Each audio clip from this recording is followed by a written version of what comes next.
العلم هو النور الهادي والمفتاح لكل الخير من يرد الله به خيرا. بسم اللہ الرحمن الرحیم. الحمد للہ رب العالمین والصلاة والسلام علی سید المرسلین وعلی آلہ وصحابہ الطیبین الطاہرین.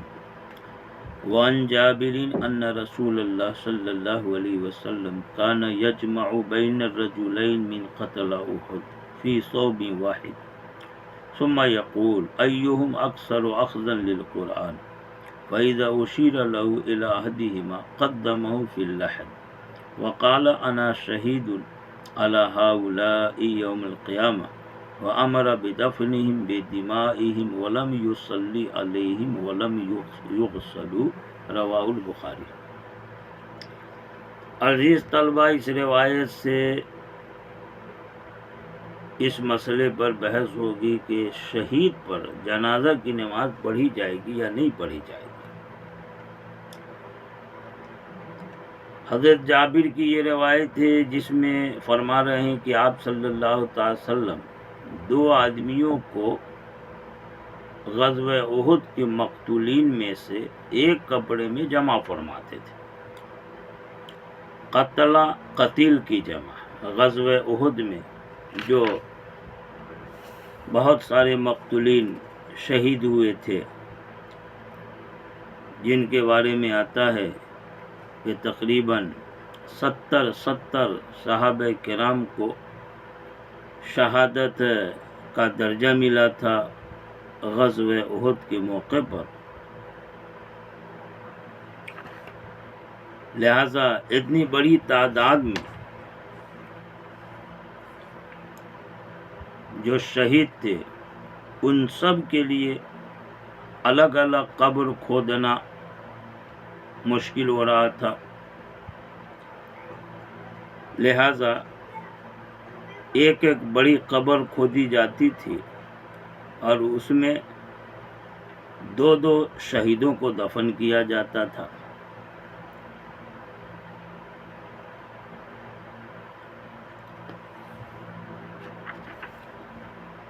اسی کو فرماتے کانا یجمع بین الرجلین من قتل احد کے احد کے مقتولین میں سے دو دو شخص کو آپ صلی اللہ علیہ وسلم جمع فرماتے تھے فی صوب واحد، ایک کپڑے میں. ایک کپڑے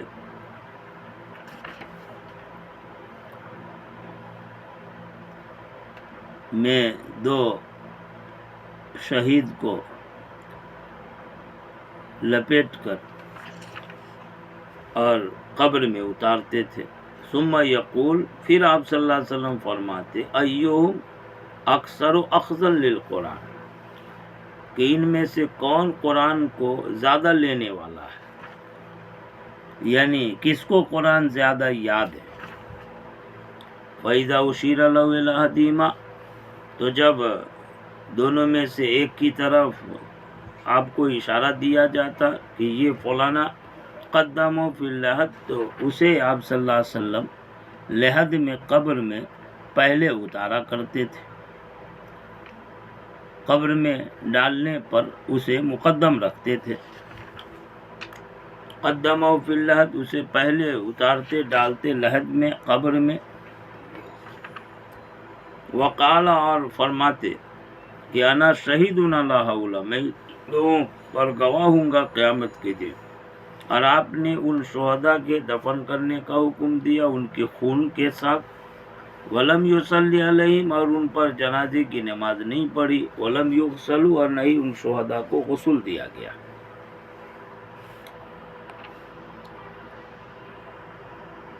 یہ پوری روایت ہے جس میں اصل قابل بحث چیز ولم یصلی علیہم.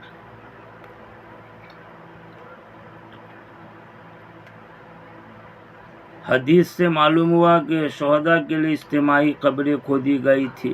70 شہداء تھے اور ان سب کے لیے الگ الگ قبر کھودنا مشکل تھا، کیونکہ جو صحابہ زندہ تھے وہ زخموں سے چور چور تھے.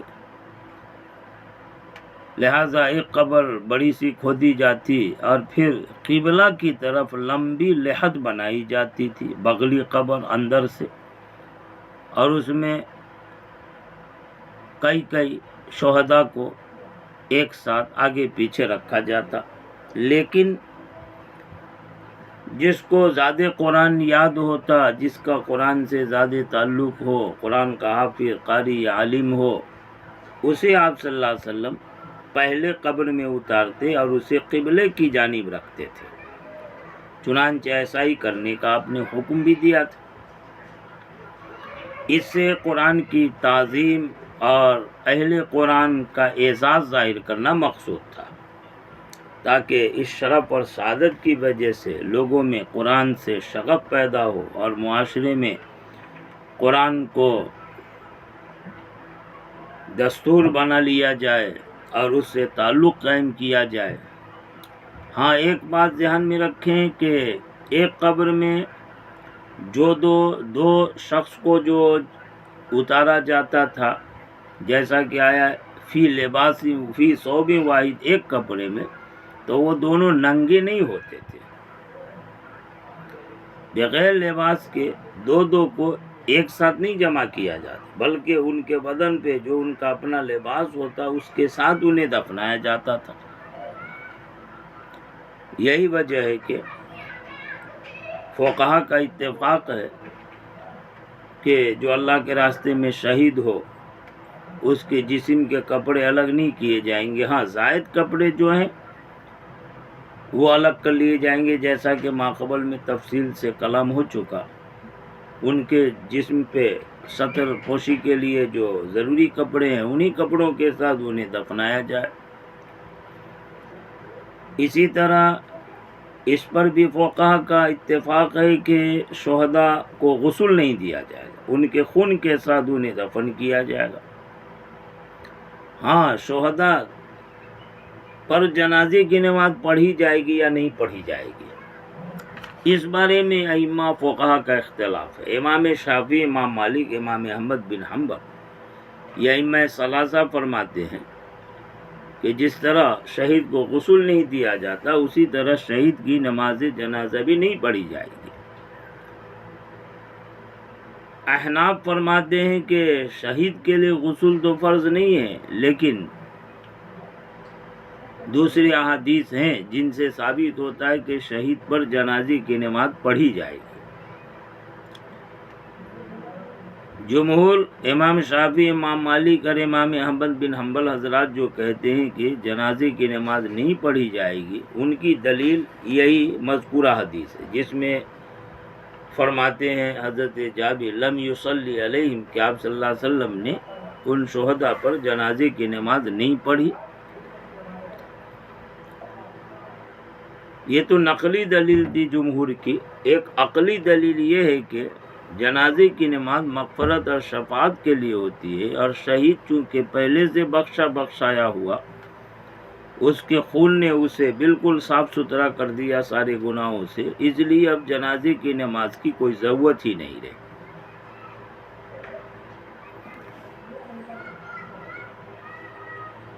احناف جو کہتے ہیں نہیں جنازے کی نماز پڑھی جائے گی، دلیل میں حضرت عقبہ بن عامر کی ایک روایت پیش کرتے ہیں جو بخاری شریف میں آئی ہے۔ اس میں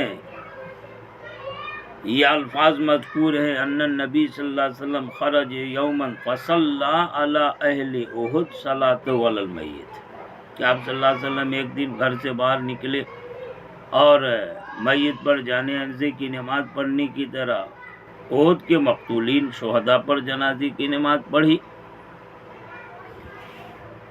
حدیث سے ثابت ہوا کہ آپ صلی اللہ علیہ وسلم نے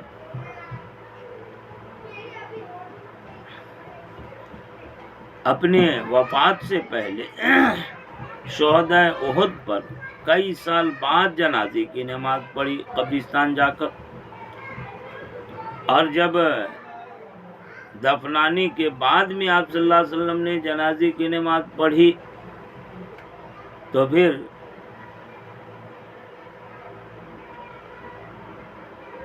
پہلے شہداء پر جنازے کی نماز کو آپ نے کیسے چھوڑا ہوگا؟ ایک دوسری دلیل ہے جو سنن ابن ماجہ میں آئی ہے، روایت ہے کہ شہداء احد 10 کی تعداد میں لائے جاتے تھے اور آپ صلی اللہ علیہ وسلم ان پر جنازے کی نماز پڑھتے تھے، بلکہ آپ نے انہیں جنازے کی نماز پڑھائی، اور حضرت حمزہ کو جو سید الشہداء ہیں ہر بار جنازے میں شامل کیا جاتا۔ گویا کہ 10 کی تعداد الگ الگ کر کے 70 صحابہ تھے، تو گویا 7 بار آپ نے جنازے کی نماز پڑھائی، اور ہر بار میں ہر جنازے میں حضرت حمزہ کو شریک کیا گیا۔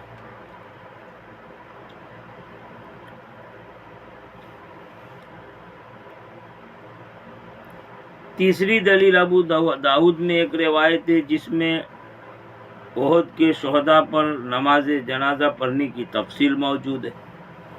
رہی بات کہ یہ جو مذکورہ حدیث ہے جو احناف کے خلاف آ جاتی، وَلَمْ يُصَلِّ عَلَيْهِمْ، کہ آپ نے ان پر جنازے کی نماز نہیں پڑھی، احناف کی طرف سے اس کا کئی جواب دیا جاتا ہے۔ ایک جواب تو یہ ہے کہ حضرت جابر نے شہداء احد کی نماز جنازہ کی بالکل نفی نہیں فرمائی، بلکہ خاص صورت کی نفی فرمائی، اور وہ خاص صورت یہ ہے کہ جس طرح حضرت حمزہ پر بار بار جنازے کی نماز پڑھی گئی، اس طرح باقی شہداء کے لیے بار بار جنازے کی نماز نہیں پڑھی گئی۔ 10 کو جمع کر کے جنازے کی نماز پڑھی جاتی، جیسے کہ دوسری روایت سے تفصیل موجود ہے، اور ہر 10 میں حضرت حمزہ کو شریک کیا جاتا، ہر 10 کے ساتھ حضرت حمزہ کو رکھا جاتا۔ تو یہ صورت جو تھی وہ حضرت حمزہ کے ساتھ خاص تھی۔ وَلَمْ يُصَلِّ عَلَيْهِمْ، آپ نے جنازے کی نماز نہیں پڑھی، یہ مطلب نہیں کہ بالکل نہیں پڑھی، بلکہ لم یصلی علیہم مرارن، بار بار حضرت حمزہ کی طرح سے سب کے لیے بار بار جنازے کی نماز نہیں پڑھی۔ دوسرا جواب یہ ہے کہ یہاں روایت میں نفی ہے، حالانکہ بہت ساری اور دوسری روایتیں جیسا کہ ابو داؤد، ابن ماجہ اور بخاری کے حوالے سے بیان کیا،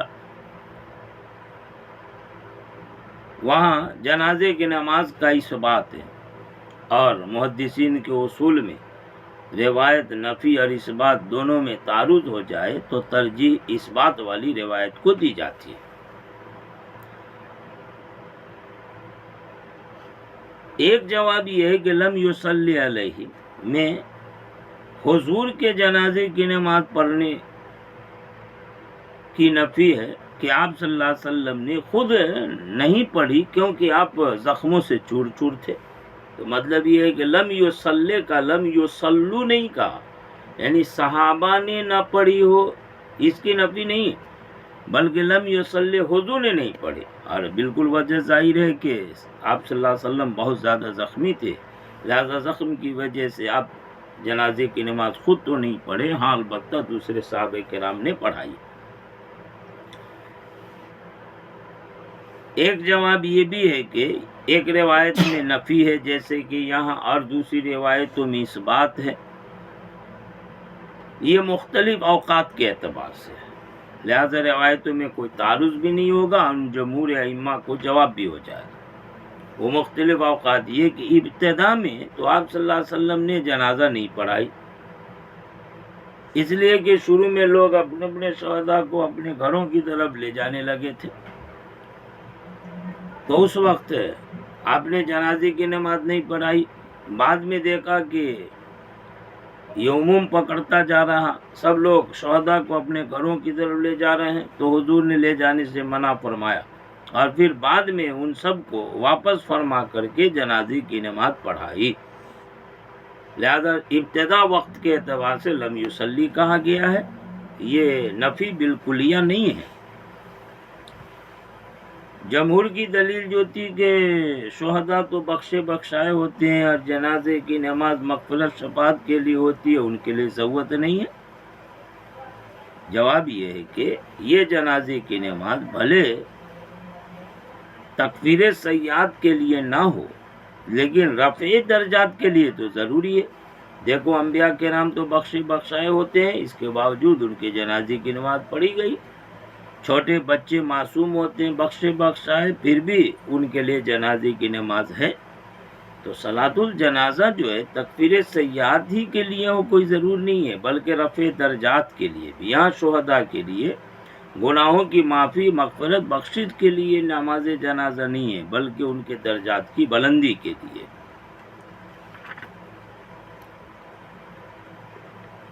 بہرحال روایتوں سے دونوں طرح کی باتیں ثابت ہوتی ہے. جنازے کی نماز پڑھنا بھی نہ پڑھنا بھی اگر دونوں کو سامنے رکھیں تو ایک تطبیق یہ بھی ہوگی کہ جو سرحدوں پر بارڈر پہ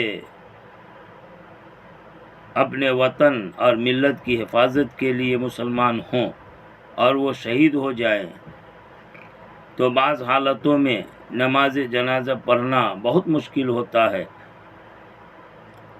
جیسے کہ دشمنوں کی طرف سے گولہ باری ہو، بمباری ہو. اب کھلے میدان میں جنازے کی نماز پڑھنا مشکل ہے، لہذا اس اعتبار سے حضرت جابر کی روایت دلیل بن جائے گی کہ شہید پر جنازے کی نماز اضطراری حالت میں نہیں اور بقیہ اختیاری صورت ہو پڑھ سکتے ہیں، کوئی رکاوٹ پریشانی نہیں ہے. تو ابھی دوسری روایتیں دلیل ہو جائیں گی کہ جنازے کی نماز اگر رکاوٹ نہ ہو تو پڑھنی چاہیے. یہ شہداء کے جنازے کی نماز کے بارے میں پوری تفصیل تھی. آگے دوسری روایت حضرت جابر بن سمرہ کی ہے. وہ کہتے ہیں اوتی النبی صلی اللہ علیہ وسلم بفرس معرور فرکبہ حین انصرف من جنازۃ ابن الدحاح ونحن نمشی حولہ، کہ آپ صلی اللہ علیہ وسلم کے پاس ایک معرور گھوڑا لایا گیا. معرور بغیر زین عورا سے، جس کے معنی خالی، مطلب یہ ہے کہ جس کی پیٹھ زین سے خالی ہو، زین کسے ہوئے نہ ہو پیٹھ پر. بغیر زین والے گھوڑے کو لایا گیا آپ صلی اللہ علیہ وسلم کے پاس. آپ صلی اللہ علیہ وسلم اس پر سوار ہوئے اس وقت جب آپ ابن دحداح کے جنازے سے واپس ہوئے تھے، فارغ ہوئے تھے، اور صحابہ کہتے ہیں کہ ہم آپ کے ارد گرد چل رہے تھے. معلوم یہ ہوا کہ جنازہ قبرستان لے جاتے وقت تو بہتر یہی ہے کہ پیدل چلا جائے.